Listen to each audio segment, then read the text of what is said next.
didn't know that I was pregnant until I was 17 weeks along when I went in for the ultrasound after being on the stick and not knowing, not expecting, but it's been an amazing journey so far, even though it's been a total surprise, but it's been exciting.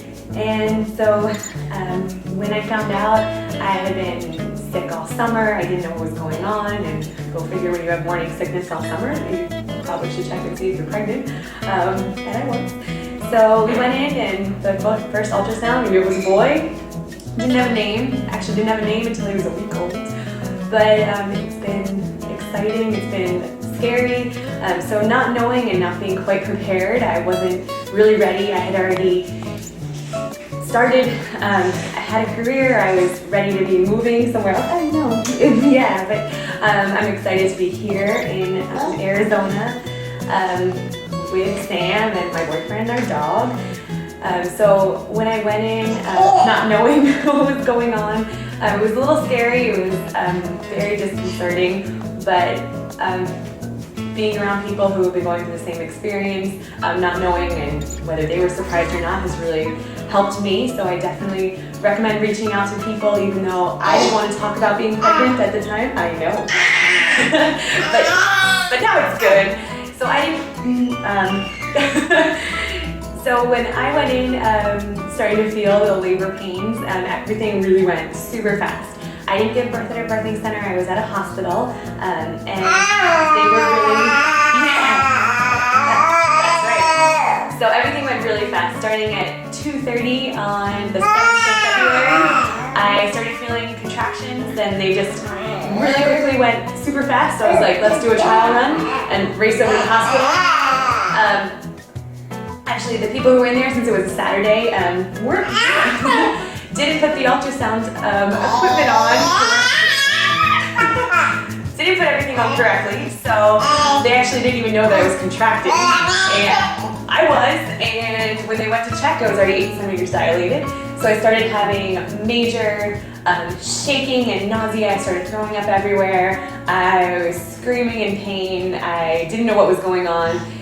My boyfriend was there to help, but everything went so fast. So I only was pushing for about an hour, and out came Sam into the world. So everything happened super fast, and we were excited. But when they pushed him out, they put him on my chest, and he wasn't breathing. Obviously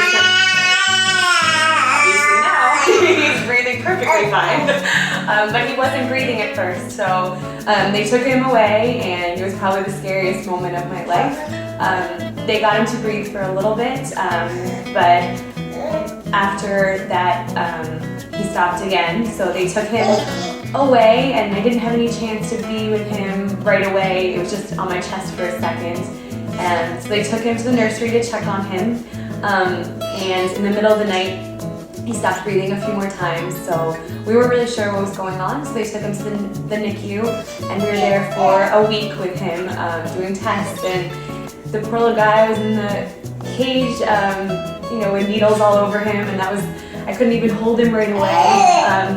So they obviously, any baby that goes into the NICU when they're 5.5 pounds, they want to make sure that they're eating and they're starting to get fed. So the first thing they did was try and get us to breastfeed, but it wasn't working, and there was no latch.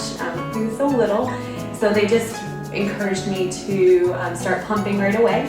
So I pumped and started feeding him with a bottle, which was, a good and bad, because you obviously want to feed your little guy and you want to get him out of the hospital as fast as possible. That was probably the longest week of my life, being in there. And so after that, he never really latched, and so luckily there was nothing wrong with the breathing, and he's breathing perfectly fine, and he's perfectly healthy, and he's doing great now, but we were never able to get a latch. So it's been 9 months of exclusive pumping every 3 hours, and for the first 3 months it was every 2 hours, so it was really hard. He's only had formula once because I just couldn't get enough, but so I've been pumping long and hard ever since, and I want to keep doing that for at least a year. So if anyone's ever in that position where you can't get a latch and you've reached out to some people, I definitely encourage you to keep going, and it's hard, and it doubles the time because you want to bond with them while you're feeding, but then you also need to spend all this time pumping and washing bottles and washing equipment over and over. And it's a lot of work, but it's completely worth it in the end if that's what you want to do, and there's no right or wrong. So I wish that I had reached out to this amazing group of moms that I met at Blossom earlier, because I only met them through going to the baby yoga class.